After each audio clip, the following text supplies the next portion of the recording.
All right. I'm not going to often do this. However, I am going to do this time. With that being said, my name is Retro Dre, and this is the first episode of the Dre Delay. Now, I want to start this episode with the conversation of what's my purpose?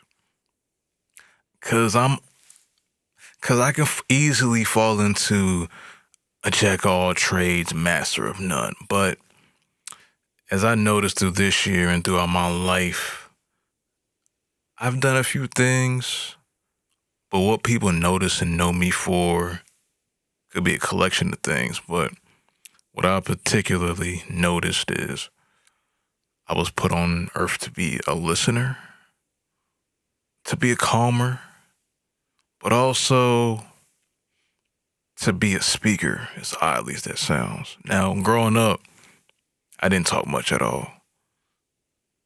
I was the kid that literally just sat in class, did his work, and just left. That I never liked school though. That's the thing. I never liked school. From when I got in school, preschool till college, I never liked school. My mom used to always tell me that my preschool teacher would say he should be left back a grade because he's not interested. It's funny, my mom would see my preschool teacher sometimes at work, and she would always tell me about that. It's funny. And she would always kind of brag a little bit how I was going on and being successful in my endeavors.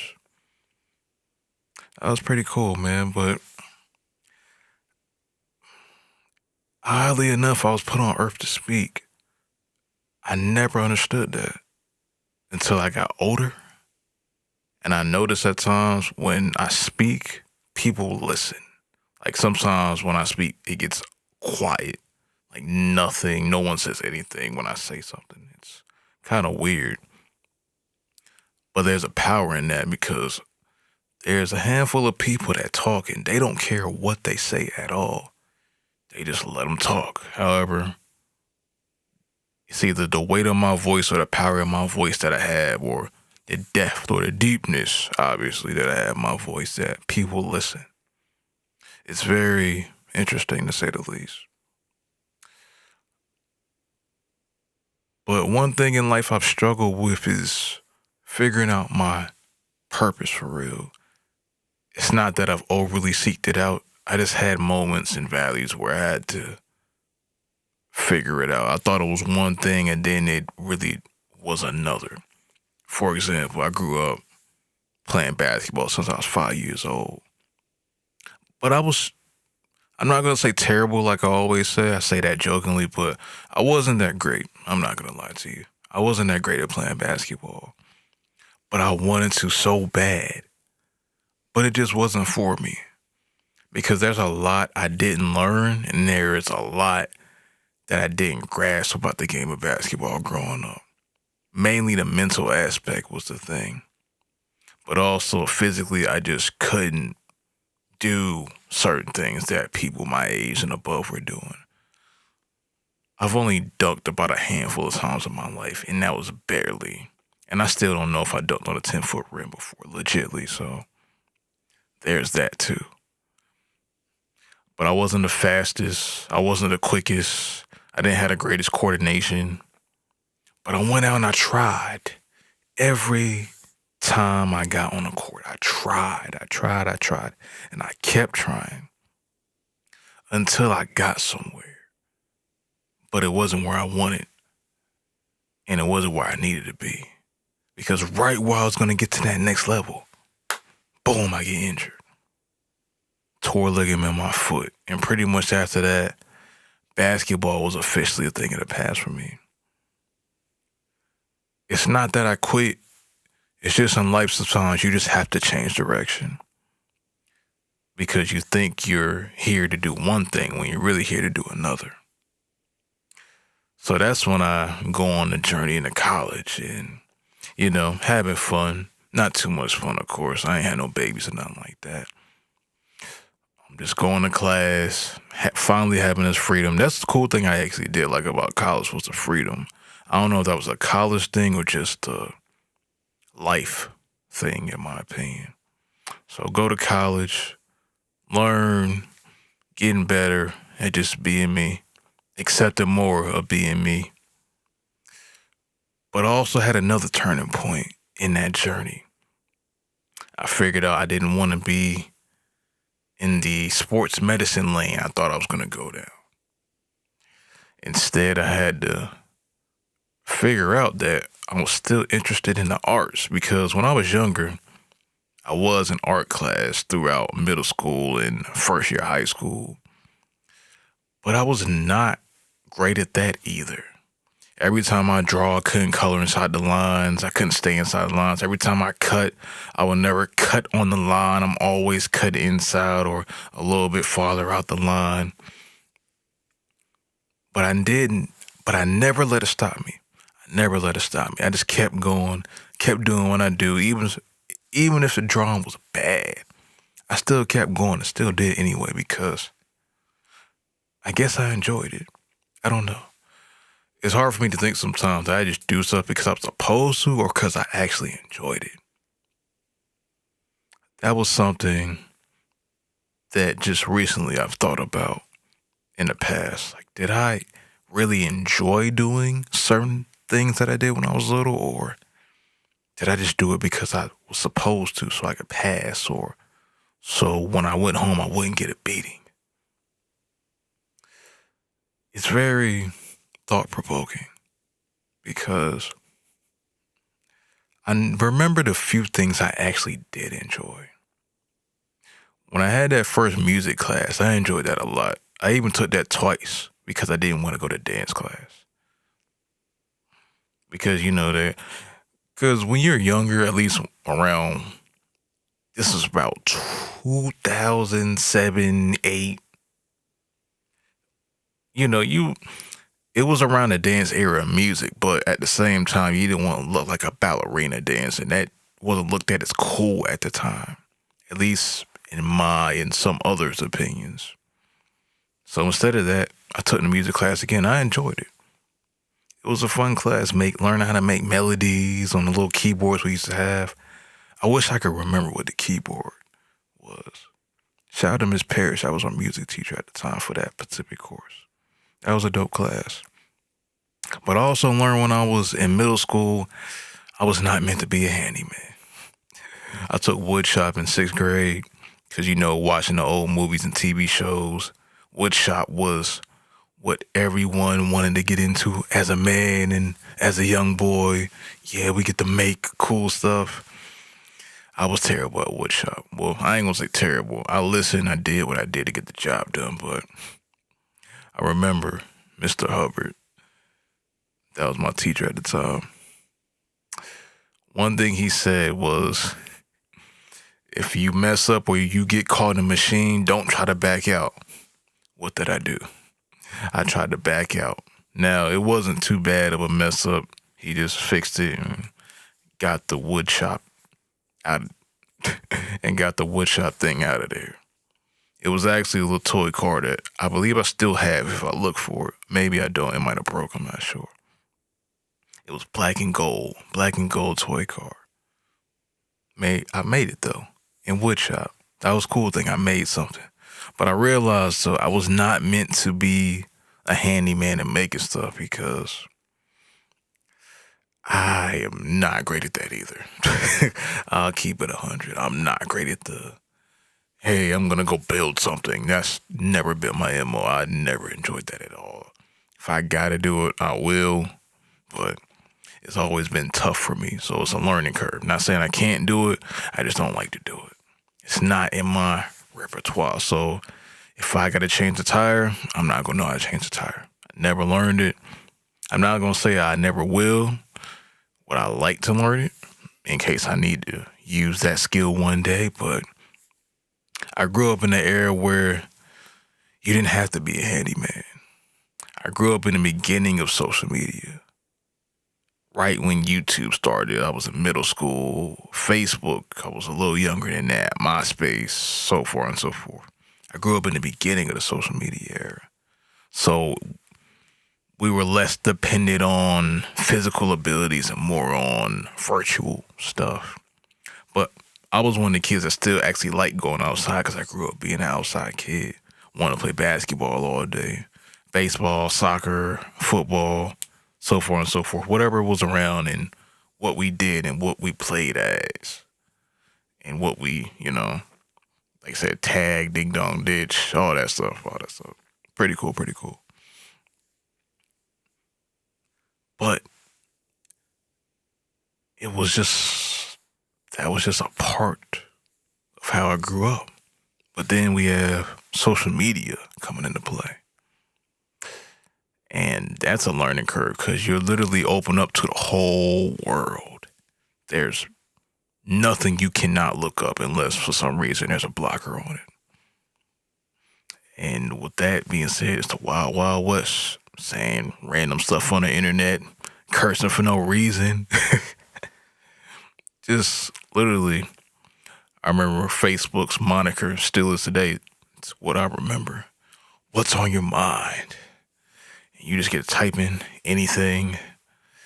And when you look back at those posts a decade or so later, they look crazy. On Facebook, can't forget about Twitter. Can't forget about the early days of Twitter. Typing and saying just anything.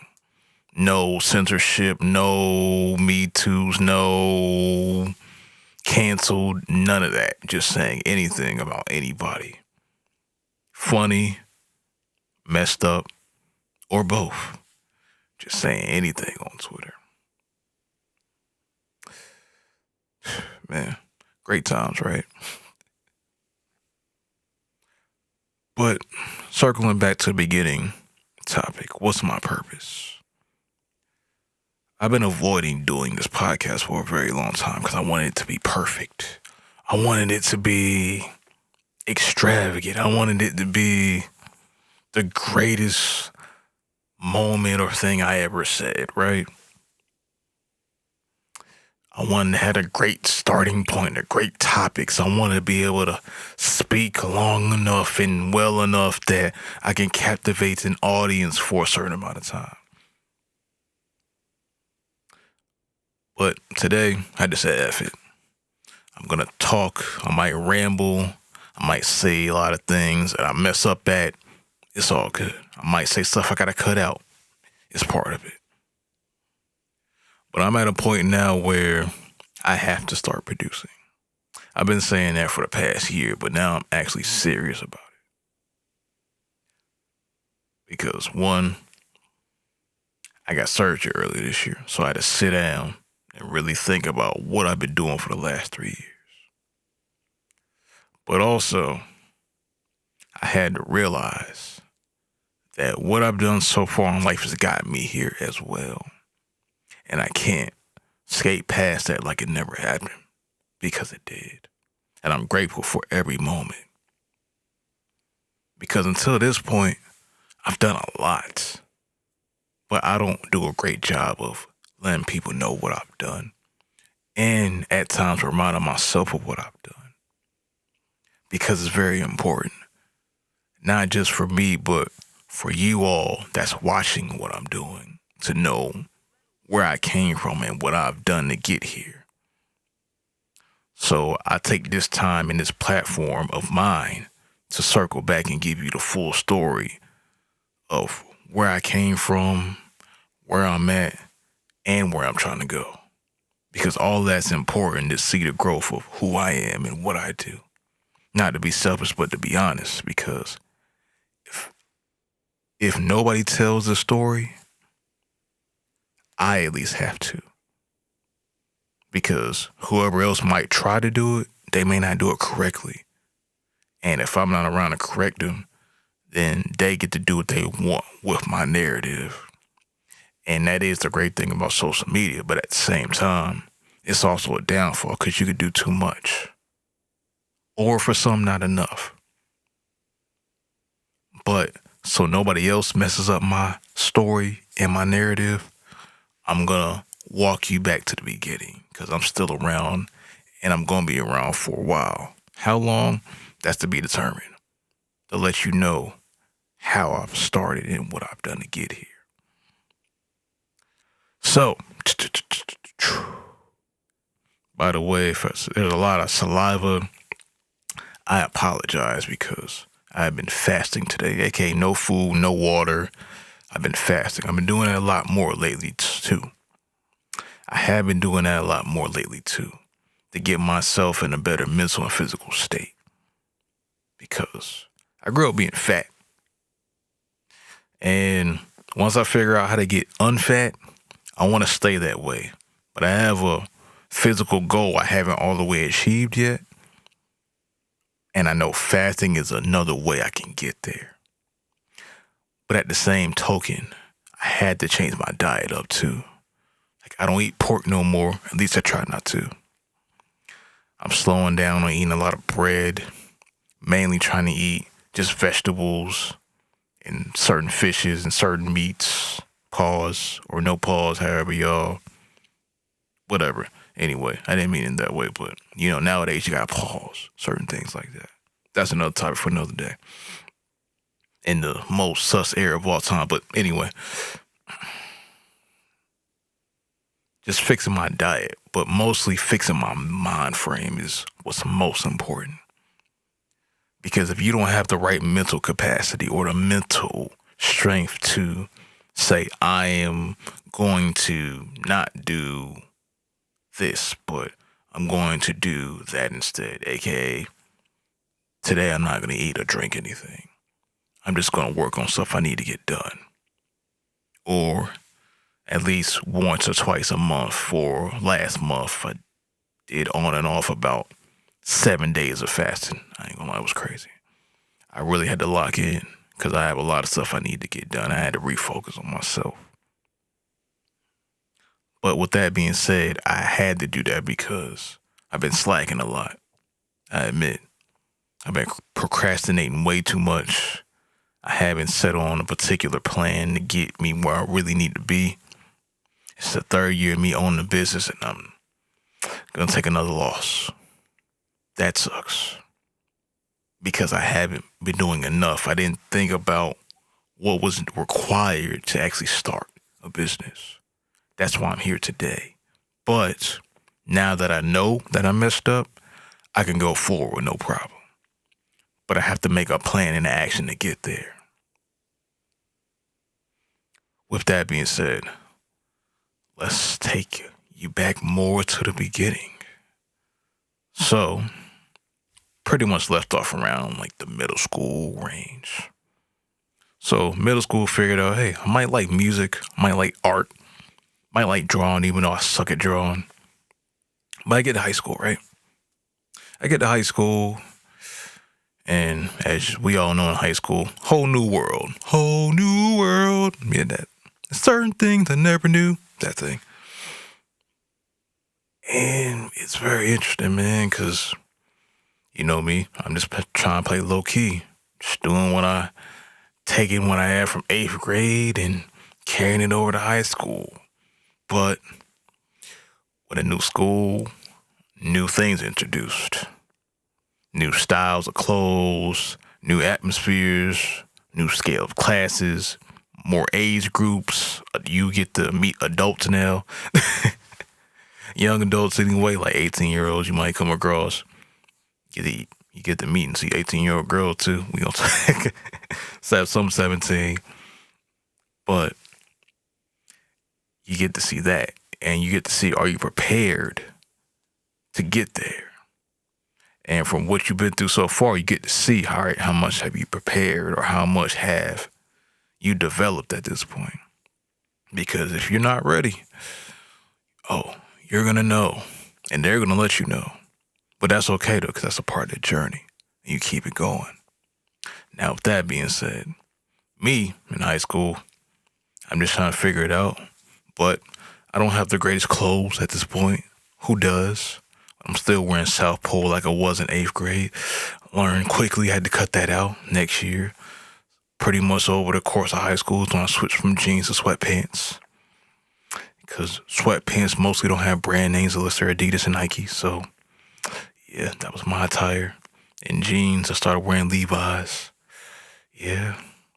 When chicks start clowning you for what you're wearing, or like sniggering in the back because of what you got on, you change it. It's not that, it wasn't even a low self-esteem thing. It was like, all right, well, I took it as, well, time for a change. Pretty much, that was it. So that's when I switched over to, quote unquote, looking like a hooper every day. Because that's what I like to do. So let me just dress like it. And it's more comfortable anyway, easier to put on. Let's get it. Boom. So that's where the style change came in. Now, the mental change came into play was learning at higher levels of education at the time. I was a good at math person, so I was in the higher level math classes for the first couple years of high school. But then in my sophomore year of high school, I figured out that, in order for me to get to the next level there, I'm going to have to put in a little bit more work. And I get down to the regular-ish course the year after. But I end up doing well there, and then so forth and so forth after that. So pretty much that's it for the educational aspect. Oh, also learned that I didn't mind being great at English. I just had to put in a little bit more work because there was a thing. I hated reading growing up. I hated reading. I didn't like to read, and it wasn't because of reading. It was because I wasn't interested in the books we read. You know, giving you the Dr. Seuss's and the old classical novels and whatever, Harry Potter. I hated Harry Potter. Even though I acted like I like it, I hated Harry Potter growing up. I'm not gonna lie to you. But there was no interesting books I read except sports stuff and reading all those biographies so often. You know, the Jordans. Sometimes I read Will Smith stuff. It was, I was interested in entertainment. And mostly basketball, though. So I was in everything Michael Jordan I needed to read. I wanted to have. I had a jersey, had a fake pair of shoes when I was in elementary school. Hey, you had to get it how you get it, man. And in middle school, got my first pair of sevens, the Cardinals. I was all right, man. But still, man, just going through it, figuring it out, man. But as I got older, I realized I didn't hate reading. I just hate what I had to read. I hate I couldn't read what I wanted to read. They force you to read stuff. It's stupid. And then they make you think you're illiterate or need to go down to, quote unquote, the slow reading class because you get low scores on your EOGs. But then when teachers actually take a time and actually want to teach you and want you to get better, you actually do get better. At least for me anyway. That doesn't work for everybody because not everybody comes from the same environment and they got different stuff to deal with at home. So I get it there. But that's just for me.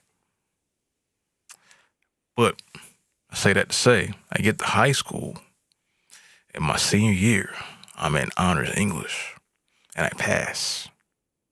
I forgot, I don't know if I had a C or a B or might have had an A. I'm not sure. But I did pass. And ever since then, I passed every English course I actually took it, including in college. And when I transferred, almost got an A.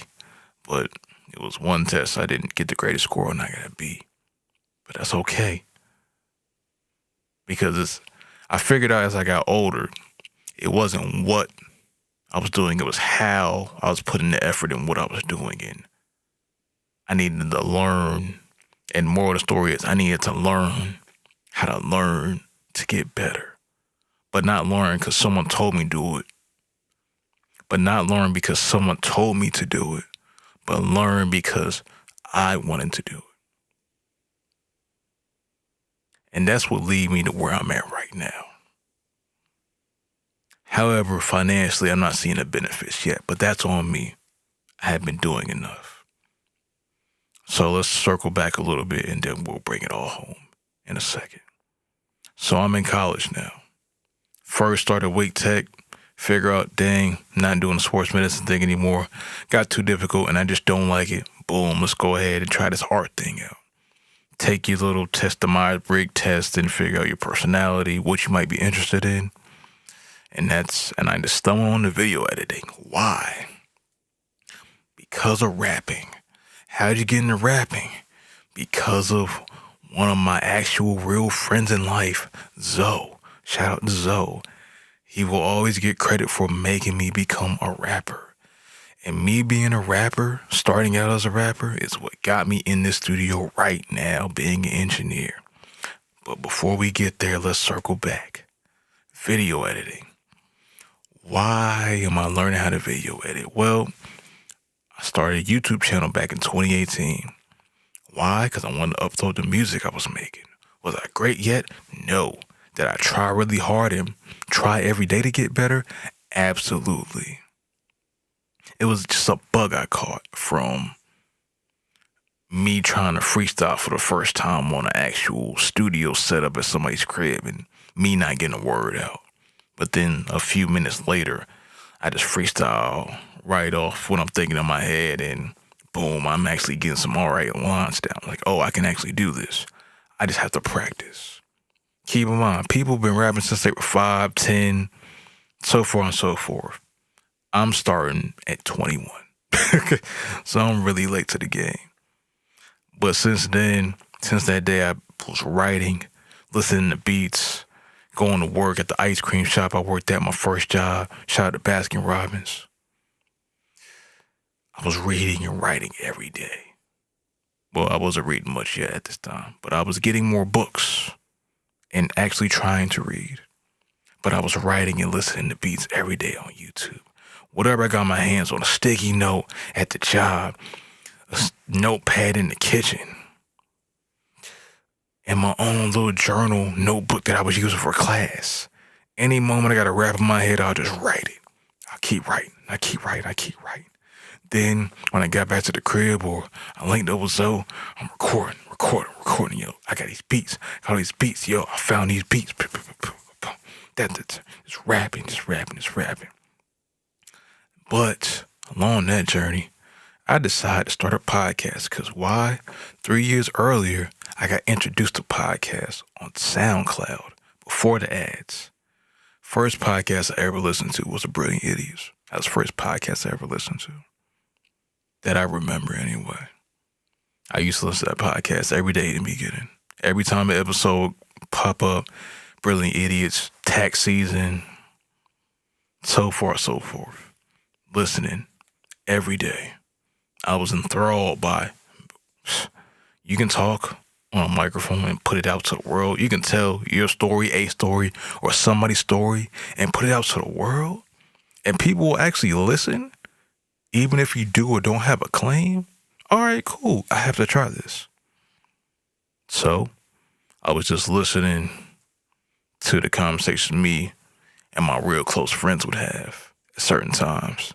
And I said to myself, people need to hear this. Not because exactly what we're saying is the most profound of thought, but I don't think people appreciate or think we actually can think like this at such a young age. That's where DZ and podcast came from.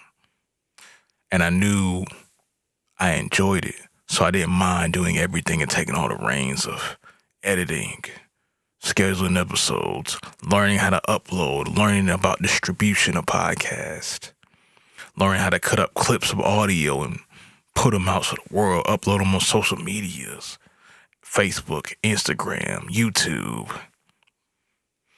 and cut clips to make sure people will watch from certain segments that were funny or entertaining. Before we even had a video, because I wasn't thinking about video. I couldn't afford a camera, so I thought. I had one in my pocket, but I didn't learn to use cameras until later.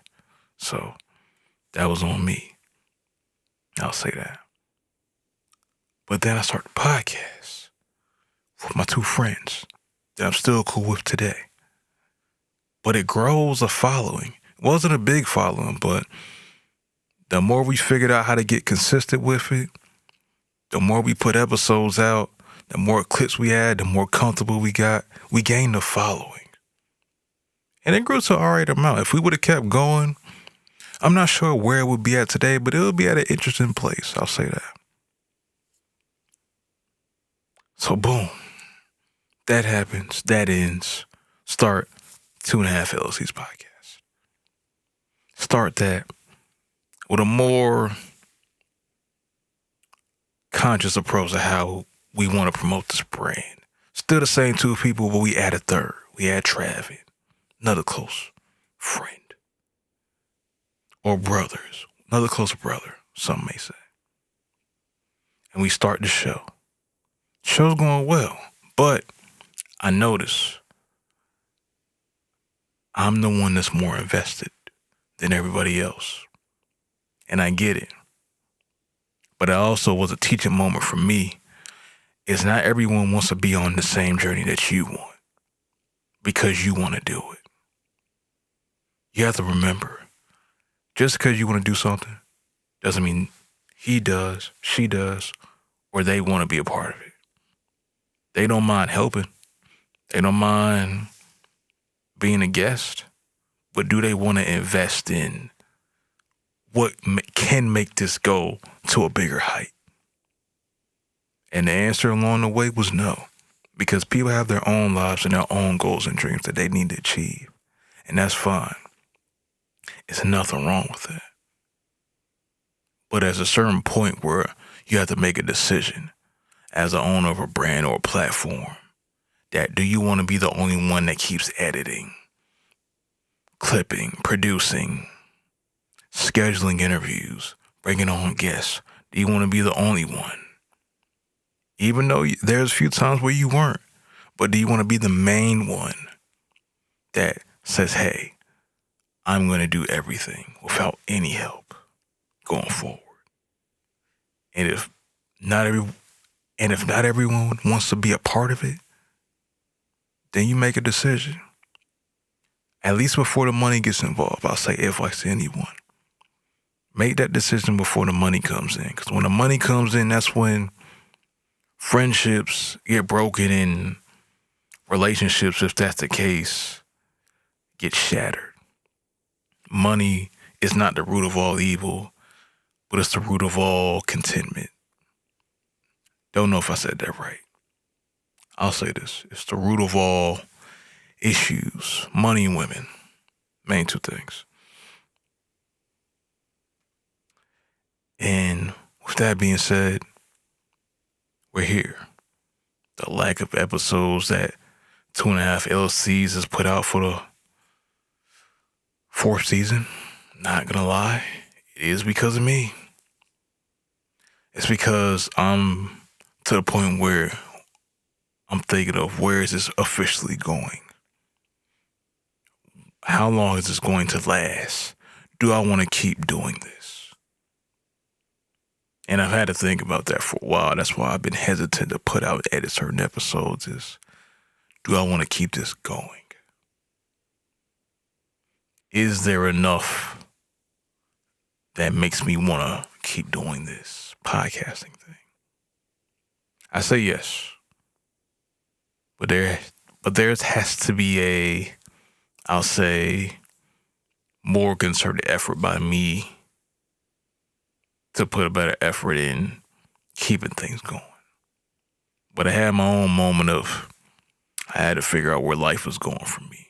That's the main reason why things have slowed down. I had foot surgery back in August, and I thought about a lot of things. I thought about what made me want to get into the other things that I do. Does that still fuel me to strive and get better? How do I grow from here? Even though I'm great at what I do, there are people that's great and greater and lesser that make more money than I do. Why is that? Because I didn't focus on business. I didn't focus on learning more about the business. I focused on learning more about how to be creative. And that can only get you so far if you don't know business. Back again to what's my purpose. One of my purposes is to speak, to use my voice for something greater than me, in my opinion. I could be wrong, but I think I'm right. 'Cause people like to hear me talk for some reason. I don't know why exactly. I have a few ideas, but I'm not all the way sure. Well, one, people just like how my voice sounds. I do know that.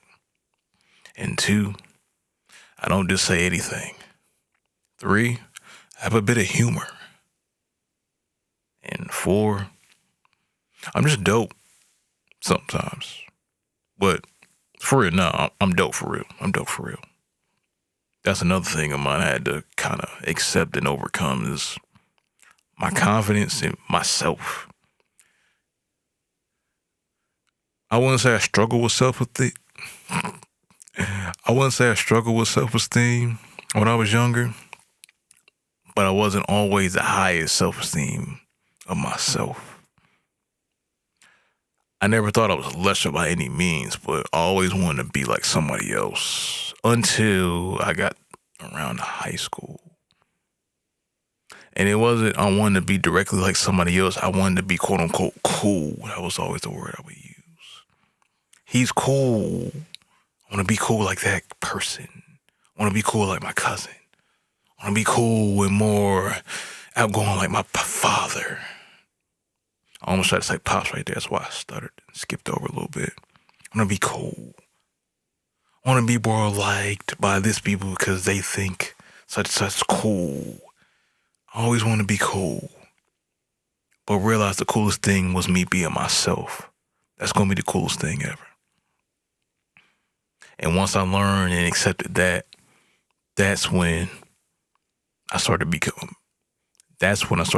who I am today.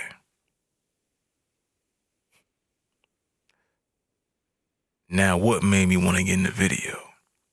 First, I was starting the editing because that's where I started, the edit bay. But I did have to learn how to use a camera a little bit to get to that point. Because without having footage to edit, you can't edit anything. And if you don't know how to film, there's a lot you're going to lose out on. However, would I rather have a job where I just edit or freelance where I just edit? Yes. Not the easiest thing to come on, but not the hardest thing to accomplish. I just have to do better at the business side of promoting myself to get there. And that's what I'm learning and trying to do better at now. Have a lot to catch up on. Procrastination again. One of my biggest pitfalls is that. And for people that have this issue too, just start doing something. Lock in, eliminate distractions, and just start doing something. Trust me, it'll help a lot more than hurt. So I started to edit videos because I wanted to craft and create stories that can be told across a mirage of platforms and be reached by the world and capture people who they're intended for. Because there's a variety of ways you can tell a story, but you want a certain amount of people to receive it at first so they can connect. And through my years starting at William Peace University, editing videos and learning more about the craft, I fell in love with the process of just sitting at a desk, arranging clips in folders, putting together, rearranging clips under music that I can make myself, but also if need to get from other sources around the internet to help put a soundtrack to somebody's promotion, somebody's music video, somebody's presentation, somebody's show, somebody's podcast. To have an ability to creatively tell that story and make it timeless. That was what I fell in love with as far as video editing. Me being able to help a person tell their story and get them to where they need to be in front of the audience. To get them where they need to be and in front of the audience that they need to be so they can have their story told for the world and captured by millions of people. Now, I'll be honest with you. I like shooting video because it helps telling stories, but I'm not the greatest at it. I'll admit, I have to get better at this video thing. I have to try and just do better. That's the moral. I'm going to keep saying that because it's just true. I have to try and get better. And to go back to editing, I got my first check while I was in college. $300. It was amazing. First time I got paid like that just off doing one thing, one project. It wasn't an hourly thing. It wasn't, I got to work all week. Nah, well, I did actually get that edit done because I had schoolwork to do on top of that. So I was literally at school till about 1 a.m. some days, editing that project in particular. And it's still on my portfolio site too. Wasn't the best at color grading at the time or correction. Didn't even know what that meant for real all the way. But I figured it out. And they loved it. That's what I like the most. Giving a video to a client and they love it. Because of the great job you did to help them tell their story. That's what I love about it. Seeing the reactions of what I help people accomplish for their goals. That's what I love about it. Now, during the time I'm editing and filming video, I'm still making music. And I'm getting better. But there's a certain amount of info I'm lacking because I know I'm not in the right place I need to be right now. So what do? I go on Google, I type, because I got to get an internship for college. So I go on Google, I type. Recording studios in Raleigh, North Carolina. Found a few places, went on a tour too. And I'm here, where I'm at now, doing this podcast, looking in this camera, in this booth, AMI Studios. It'll be 4 years now that I officially started coming here in AMI Studios. I interned in 2019 for about 3 months.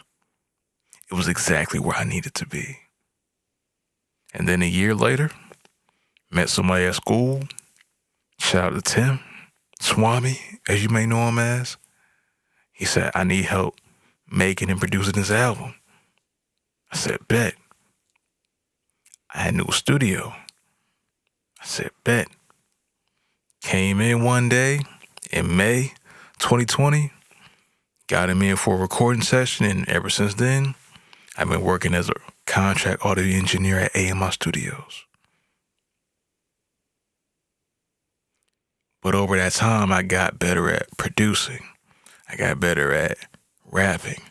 I got better at learning how to produce other people, for other people, around other people, and just in general, for myself. Because I would sit every day and just watch, ask questions when needed, go home, research, watch videos, try to practice, invest in programs I needed to get better so I can practice outside the studio, invest in a new laptop so I can move faster and make faster edits in audio and video. And just keep going, kept going. And I'm here today.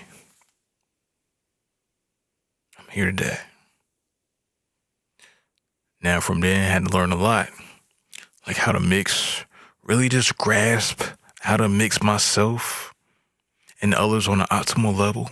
Not saying I was bad when I first started, but it's a lot I need to learn. And it took a while because I didn't really sit down all the way and understood until about a few years later, which is now, 2023. Am I still the greatest at signal flow and knowing how analog works? Absolutely not. But I've learned from doing various AV jobs and just doing research on the internet. The other day, I was literally came in here and I actually looked behind at the interface to see where all the wires are connected to and seeing what goes where and why for what. Because I have an understanding now of what that means and how it activates into each other. For example, if you're plugging an external preamp into an interface, you might need an ADAT or you might go directly in with a TRS cable or possibly XLR if needed, but most likely it's going to be TRS or XLR TRS. Depends on how it works or what type of adapters and connectors you have. And you're going to plug it into an input of the interface, and then you're going to set up the audio configurations for the input and the program you're using that come from that analog or whatever iteration may have on your actual control thingamajiggy software. Damn, I couldn't think of the word software. By the way, it's about 3:30, 4 o'clock in the morning. I apologize for my slip-ups. It's been a long day.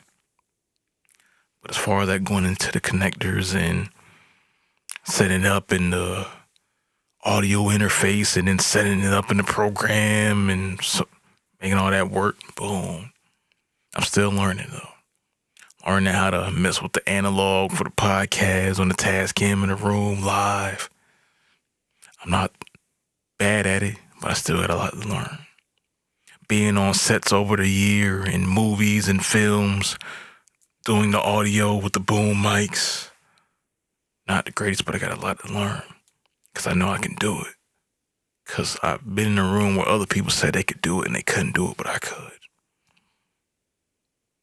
And it's not because I wanted to sit up, it's because my shoulders was messing with me that day. But after that, after I got a rest, I was good the rest of that day. But I know if I want to go down that route, as being a boom mic person, I got to get in the gym and stay in the gym. I don't know if I want to do that. So I might have to figure another route. But I still need to go on other sets and just learn and be around.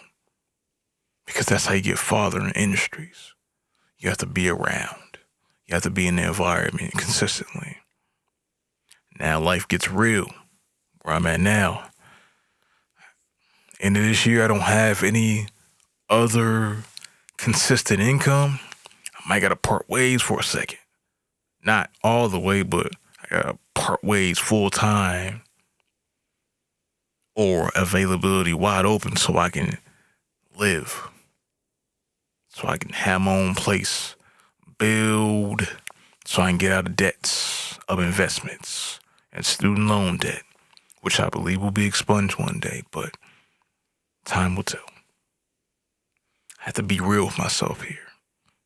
I thought, hey, I'm going to be in the studio. I'm going to be here, without having to gain my own clientele that much for real. I'm going to survive. No, can't do that. What I will say is, anybody trying to be an engineer or anybody just going in business in general, if you don't know how to get clients in your field, do not, and I say do not, try to go and be in business for yourself. Because you will fail. Because one thing you have to learn is how to gain and keep clients. That's what you have to learn. Is how to gain and keep clients. Why is that so important? That's how you feed yourself. That's how you only work 4 times a month instead of 50. That's how you work possibly 20 times a year instead of 200. That's how you can price from $200 to $10,000 for one project. But it's not going to be just you. You're going to need a team for that. Unless you want to be the one-man band, but you only get so far with the one-man band. You only get so far with a one-man band. And that's one of the biggest things I've learned. You only get so far by yourself, but you also need to learn how to navigate by yourself before you bring anybody else on. Because it's important to know that it's not just you, but to start, it may be just you. And that's okay. But still try to make connections and network and be around the people and environment so you can advance yourself.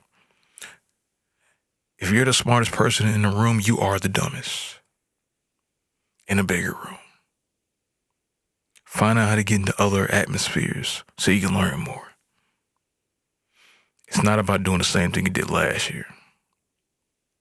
It's about doing the same thing that makes you go forward. and keeps you going forward and building on to that as you grow. That's what I've learned the most this year.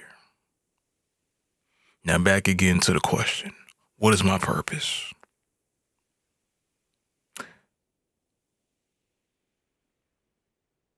I'm not sure, but I have an idea or a few ideas. So I'm going to say it one more time. What's my purpose? To tell my story. To let people know why I got here. To let people know how I got here. To let people know what pushes me forward when it's a great or a bad time that's happening. To give people something they can learn from. To give people information about where I came from, about what I do, about why I do this. Why do you make podcasts? Why do you make music? Why do you edit video? Why do you create graphics? Why? Because I enjoy it. But that's not enough, because you heard that before. So, I'll say more. I started rapping because it was a creative outlet that I didn't know I needed to have. I started editing a video for that same purpose. I started podcasting for that same purpose. I started being an engineer to learn more about making music. I started filming so I could edit and learn about editing video more. I started filming so I can help tell a story. Because I started out filming little documentaries. I didn't film too many, but for class we had to do it, so I did it. But I did mine about music, my first one. Measure up so individuals create. I made an acronym out of it. And I did a great job for what I did at the time. But now it's time to take it to another height, because a lot of time has passed and you have grown. But what are you going to do next? As I talk to myself. I have a big goal of what I want to achieve for my business. But how am I going to get it there realistically? Level by level. Because I have to profit next year. Level by level, what do I have to do to achieve that multimedia creation that I think the world should see and experience? I got to plan that. I got to write it down. I have to visualize it. I have to actionize it. Because if I don't, I'm just going to be a standstill. And that's not okay. Why do I still make beats?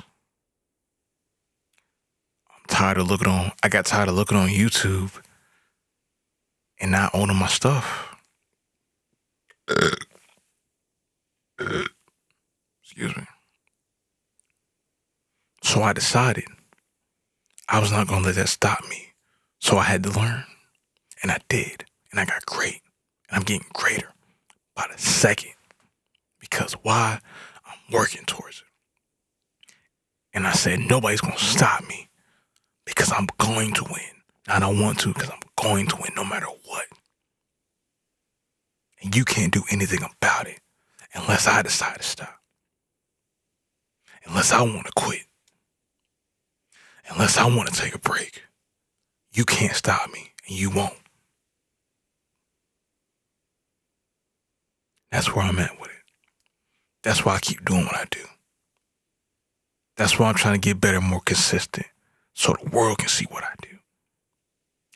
It doesn't even have to be the world, but the people who need to see it.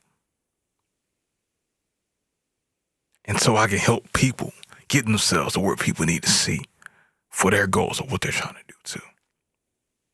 I sound selfish, because sometimes I am, for me, not when it comes to other people. When it comes to other people and they need my help and I can't help them, I will. But that's not always the case, because in order for me to help them, I got to help myself first. But I will make time, because I have to, in my opinion. Because if I don't, I'm no better than the next, or the last, or the first. That's where I'm at with it. What is my purpose? To be one that speaks life into the world, that creates life for the world, that judges around, possibly, for the people in the world. Who knows? I have an idea, but I'm not sure yet. I believe I'm getting there, though. This is episode 1 of the Dre Delay. Until next time, I'll see y'all.